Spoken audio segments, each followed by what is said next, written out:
जय भीम सर्वांना। आज आष्टी या ठिकाणी दलित वस्ती आंबेडकर नगरीमध्ये बऱ्याच दिवसांनी पाणी पुरवठा खंडित होता। तो पाणी पुरवठा चालू करण्यात यावा यासाठी आपण आष्टी ग्रामपंचायतीचे सरपंच मधुकर दादा मोरे आणि ग्रामविकास अधिकारी सन्माननीय DB काळे साहेब, उपसरपंच नसरुल्ला काकड यांच्याशी संपर्क साधला। थोडा वेळ लागला, परंतु बऱ्याच दिवसांनी हा पाणी पुरवठा खंडित असल्याला आज या ठिकाणी चालू करण्यात आलेला आहे।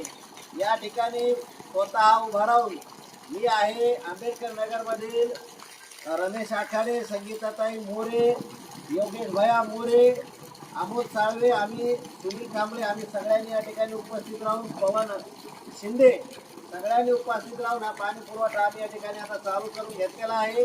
या संबंधित पाण्याचं जे खंडन होतं या बाबतीमध्ये सन्माननीय आमदार लोणीकर साहेबाला आणि आदरणीय युवा नेते राहुल भया लोणीकर यांना आम्ही ही माहिती दिली होती। तर आज हे पाणी पुरवठा दलित वस्तीला चालू झालेला आहे। याकरिता आम्ही सन्माननीय राहुल भया लोणीकर आणि भाऊचे तसेच आष्टी ग्रामपंचायतीचे सरपंच, उपसरपंच आणि ग्रामविकास अधिकारी व कर्मचारी यांचे सगळ्यांचे मनापासून धन्यवाद मानतो। जय भीम, जय शिवराय।